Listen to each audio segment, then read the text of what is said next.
Salve Maria, louvado seja o nosso Senhor Jesus Cristo, para sempre Ele seja louvado. Irmãos e irmãs, hoje vamos fazer o nosso 28º exercício espiritual, que é o término desta sessão. Nós vimos as dores e agonias internas do nosso Senhor Jesus Cristo, nós vimos as agonias e dores externas de nosso Senhor Jesus Cristo, e nós vimos a humilhação e o amor de nosso Senhor Jesus Cristo. Vamos concluir esta sessão hoje, pois estamos com nosso coração manso e humilde. Estamos pensando com mais amor, estamos trabalhando com mais amor, estamos tendo uma devoção um pouco maior, estamos cuidando dos preceitos de Deus e estamos caminhando junto com Ele para esta estrada de graça, de amor, de salvação. Veja, meus queridos irmãos, que alegria poder estar conhecendo verdadeiramente o amor de Jesus. Neste aprofundamento espiritual que estamos fazendo, vamos fortalecendo o nosso coração e principalmente a alma minha, a alma sua, vai se purificando e vai cada vez mais alcançando a graça que procuramos ter nesta vida. Vamos iniciar o nosso exercício fazendo a nossa oração preparatória. Deus, Senhor meu, eu creio firmemente que estais aqui presente.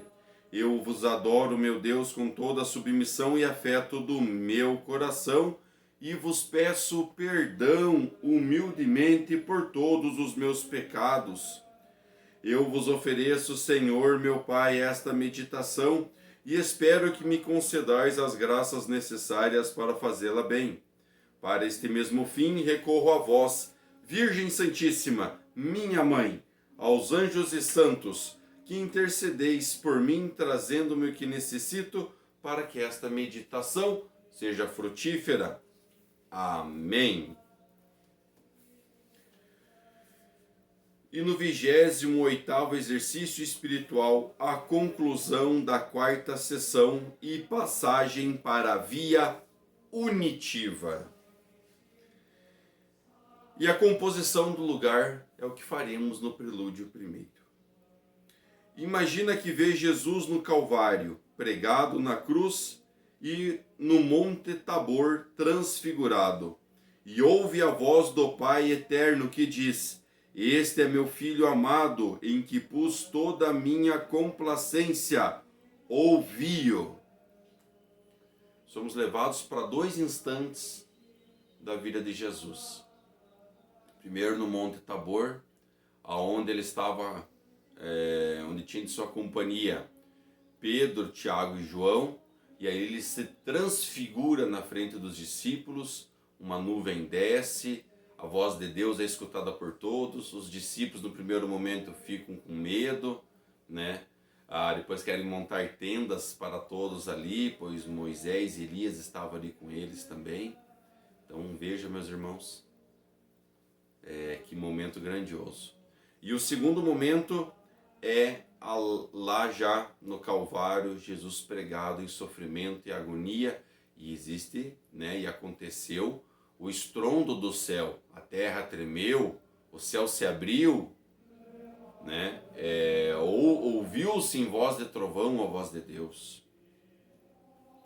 E façamos o nosso pedido pela graça especial no prelúdio segundo.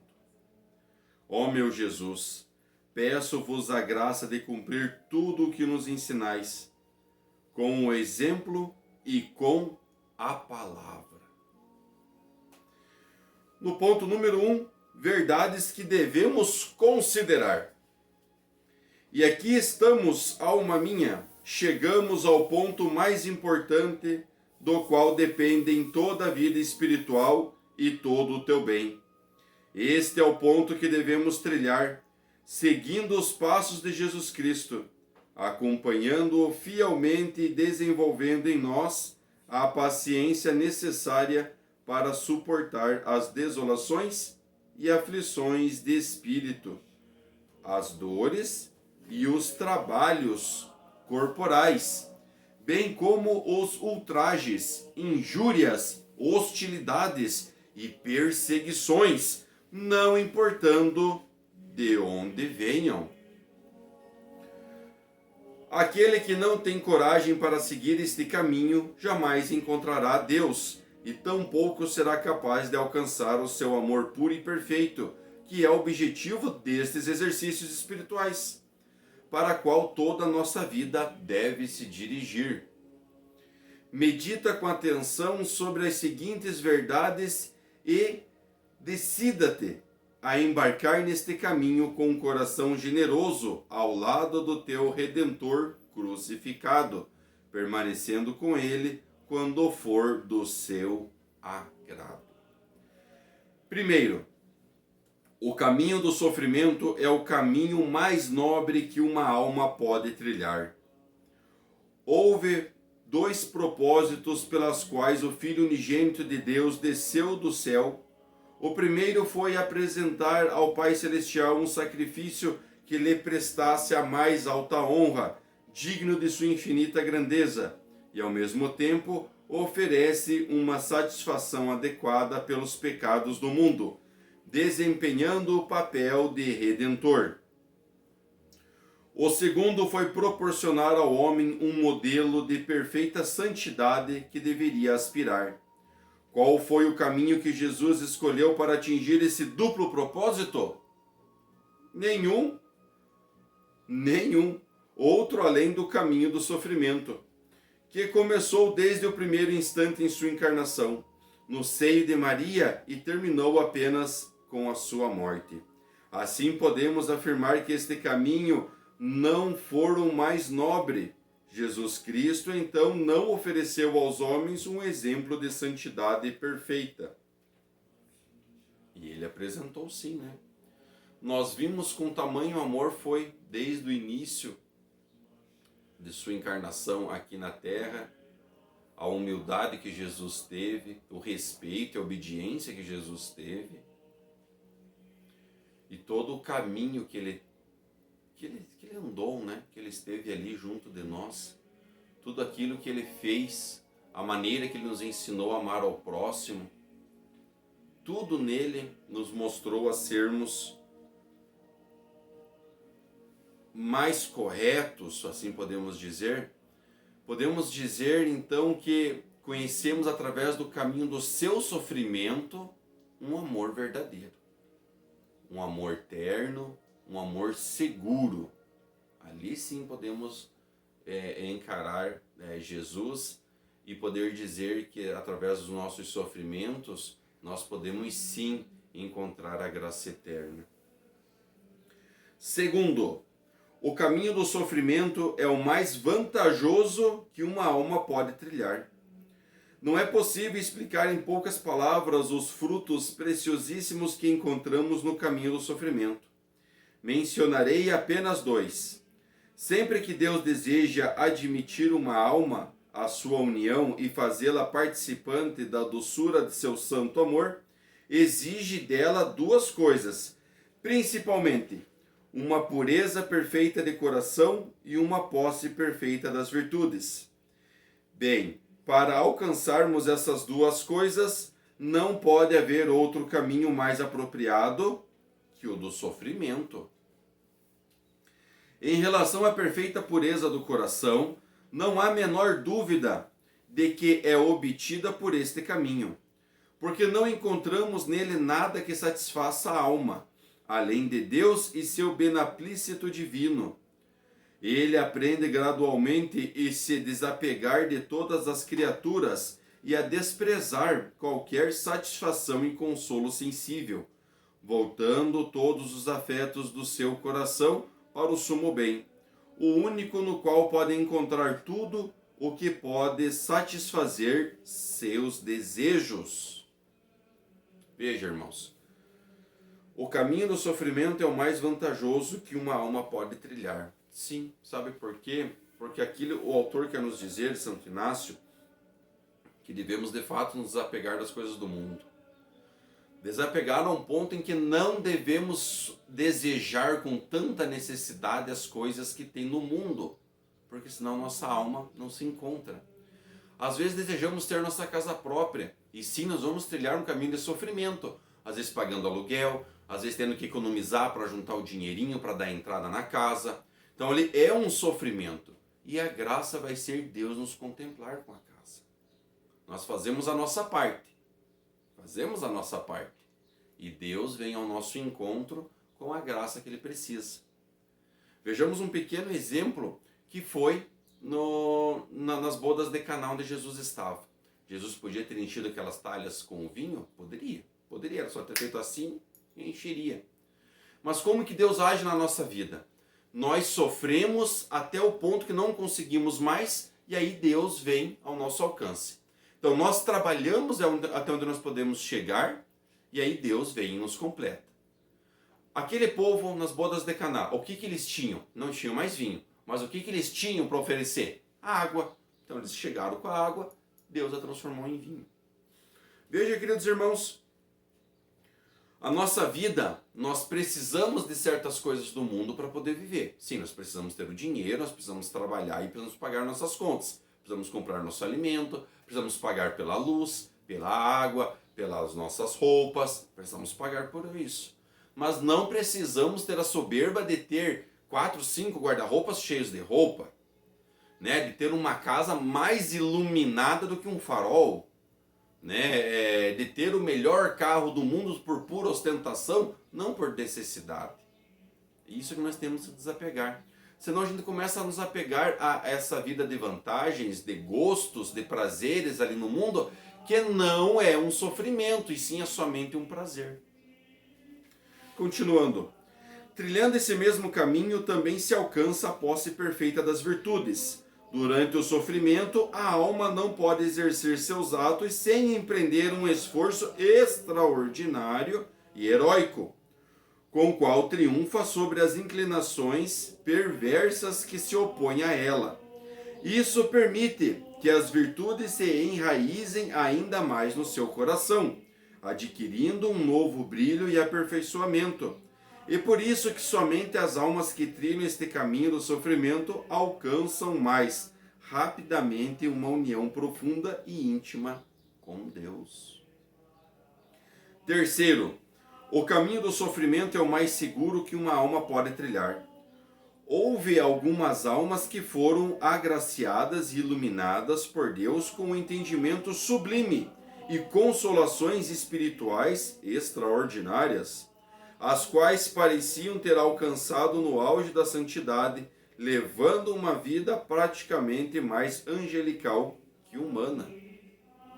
No entanto, por não terem enfrentado provações suficientes e não possuírem as virtudes de maneira perfeita, sobretudo a humildade, acabaram se envaidecendo com essas bênçãos, desse estado elevado, precipitando no abismo da completa miséria. Irmãos, às vezes nós não estamos sofrendo no caminho e estamos conseguindo adquirir as coisas que precisamos para a nossa vida. E nos sentimos, lógico, agraciados por Deus, porque se estamos conquistando todas essas coisas, Deus está nos abençoando, Deus está nos ajudando. Mas e aí, escapa de nós a virtude do coração, não somos mansos e humildes. E aí começa uma soberba, né? Como o Santo Inácio diz aqui, começamos a nos elevar, começamos até a soberba maior, a sermos mais do que mais, porque Deus tem nos abençoado, então agora nós somos todo-poderoso, agora nós temos lá... E ali não percebemos que estamos inflamando tanto e deixamos de ser mansos e humildes. E com isso a soberba é tão grande que vai nos levar ladeira abaixo. E aí acaba se perdendo a alma. Estava com tanta graça, como diz aqui o autor, estava vivendo até mais angelical, estava tendo uma vida mais angelical, mas deixou isso crescer tanto que esqueceu de ser humilde. Nada disso deve ter temido por uma alma que trilha o caminho do sofrimento, pois este é sempre vantajoso e sempre seguro, pois é nesse caminho que se exercitam as virtudes mais perfeitas com a humildade, a submissão, a mansidão, a caridade, a resignação, a divina vontade. Com essas virtudes, constrói-se um alicerce sólido, sobre o qual podem ser estabelecidas as maiores graças e a santidade mais sublime. Este é o verdadeiro caminho da imitação de Jesus Cristo, o caminho que ele nos ensinou com sua doutrina e exemplo e que nunca falha. Assim concluímos o ponto número 1 e vamos ao ponto número 2, que são as práticas. Veja, meus irmãos, não vai ter afeto?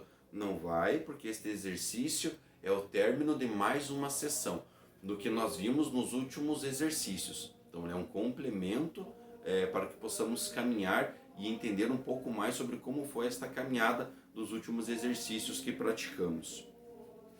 Então vamos lá, no ponto número 2, as práticas. Depois de teres meditado profundamente sobre essas verdades, alma minha, deves agora empreender as práticas que necessitas realizar ao longo do caminho do sofrimento. Primeira prática: gravar profundamente no espírito por meio da oração certas máximas e verdades que possam nos fortalecer durante os momentos de sofrimento.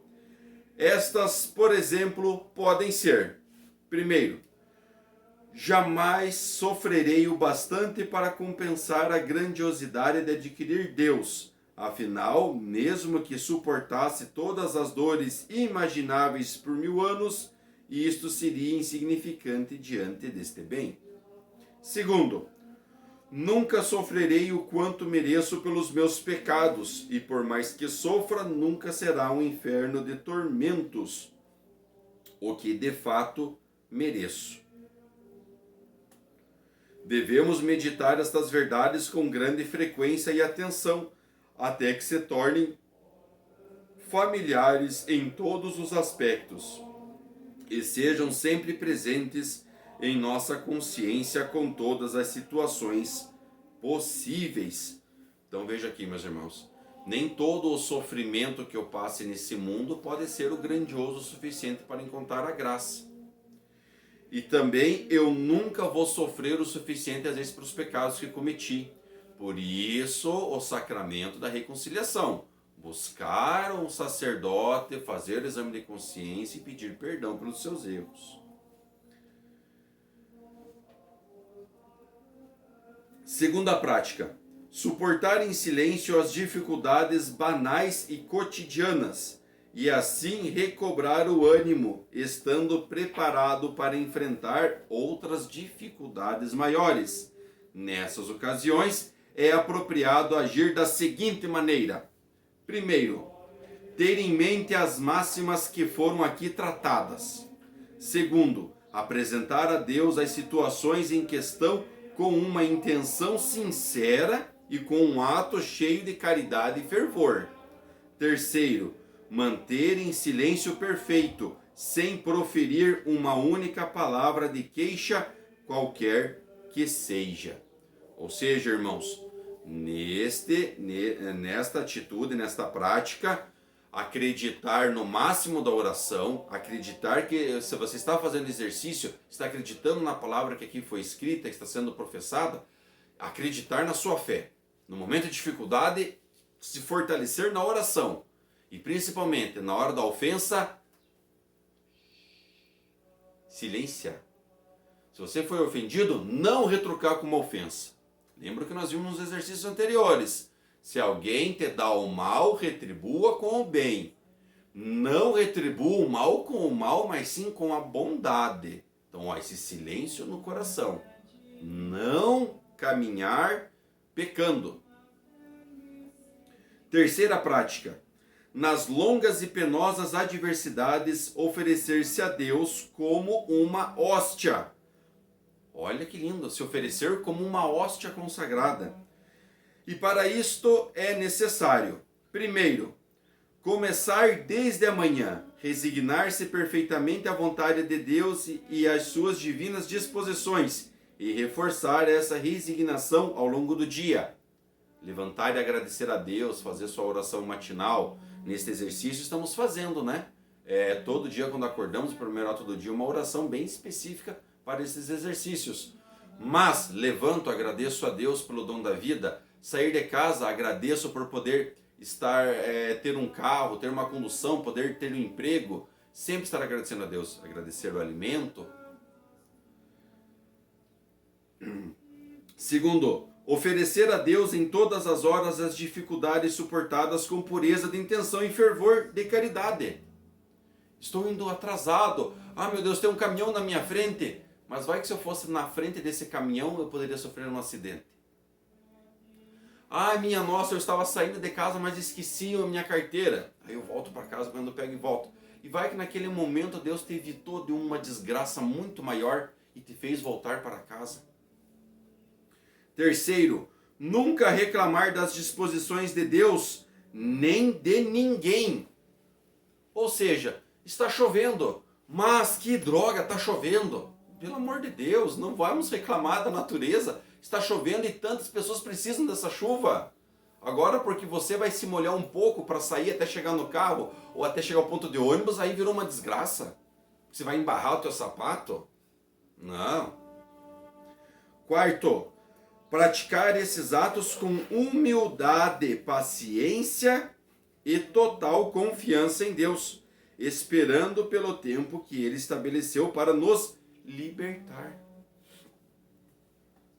Aqui vem as doenças, aqui vem os pedidos de uma graça especial, aqui tantos casais que estão procurando gerar uma vida, que estão procurando ter filhos, que estão procurando conseguir sair do aluguel e comprar sua casa própria. É a confiança, irmãos. Humildade, paciência e total confiança em Deus. Confie em Deus, espere em Deus. Como eu falei no exemplo das bodas de Caná, entrega a Deus o que você tem. Deus virá com o que você não tem. Essas são, alma minha, as virtudes eminentes que constituem a verdadeira imitação de Jesus Cristo e que abrem caminho para a íntima união com Deus. Se quiseres praticá-las imediatamente, oferece-te com humilde devoção ao teu Senhor crucificado e diz-lhe assim com todo o teu afeto. Aqui é uma resolução. Ó Jesus, ó meu amado Jesus, que espetáculo se apresenta diante dos meus olhos quando os vejo pendurado na cruz. A alegria e a bem-aventurança são afligidas até a morte. A inocência e a santidade são condenadas à morte. A majestade infinita está em um cadafalso, acompanhada por 2 criminosos infames. O amor imensurável está desprezado, e tudo isso suportais por mim. É por mim que corre em rios esse sangue do vosso corpo inocentíssimo. É por mim que vós são abertas essas feridas. É por mim que sofrestes todas as dores, tormentos e agonias. Acredito em tudo isso, ó meu Jesus, e ainda assim o detestável maldade está no meu coração. Ainda assim não vos amo. Entendo claramente a causa funesta disso. E porque amo demais a mim mesmo, evito qualquer sacrifício e recuso o sofrimento a todo custo. Assim, amando-me desta maneira, não sobra espaço em meu coração para vos amar. Ai, alma minha! Haverás tu de permanecer nesta condição para sempre? Não morrerás para ti mesma um dia?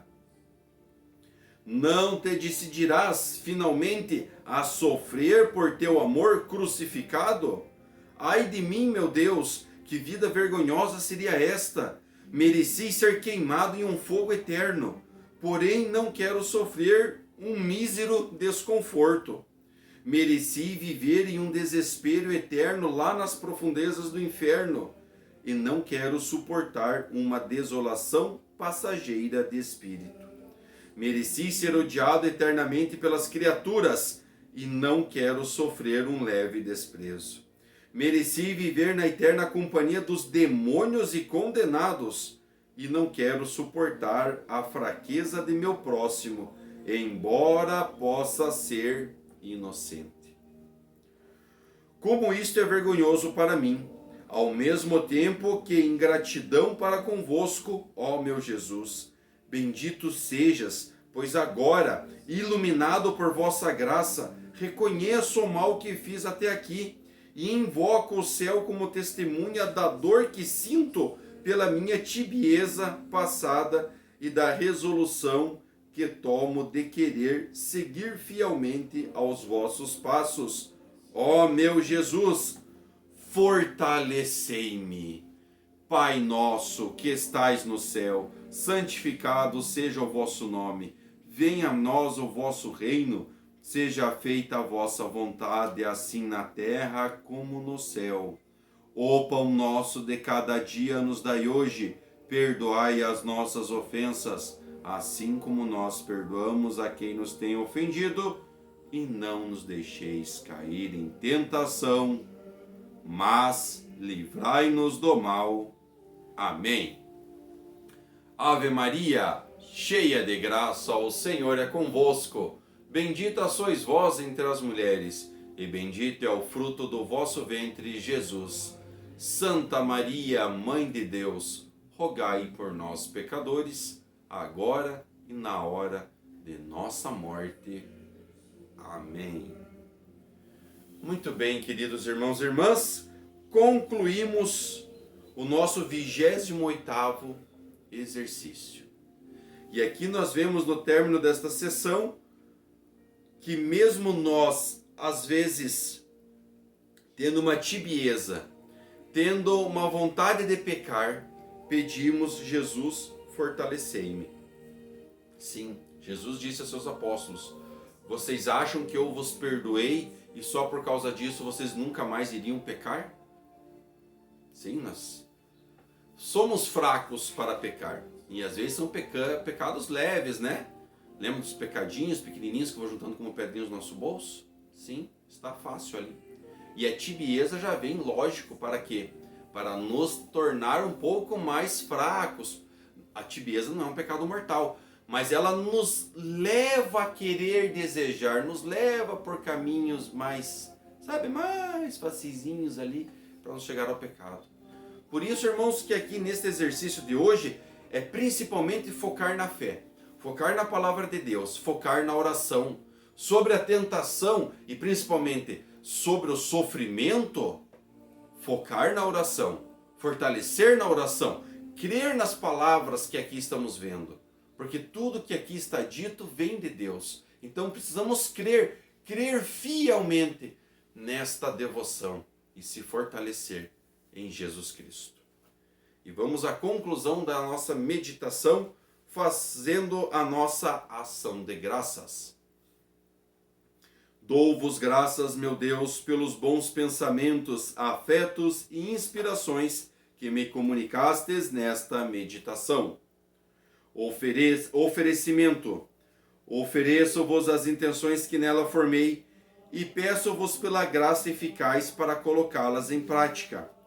Para este fim, suplico a vós, Maria, minha mãe, aos anjos e santos de minha devoção, que intercedais por mim e me alcanceis esta graça.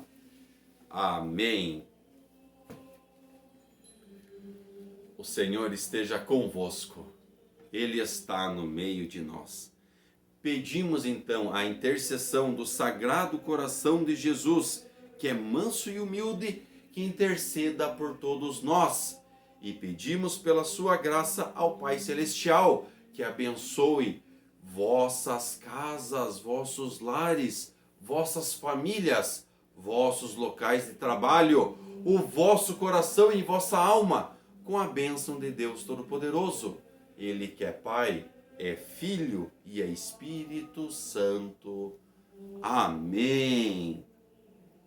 Graças e louvores sejam dados a todo momento ao Santíssimo e Diviníssimo Sacramento. Salve Maria!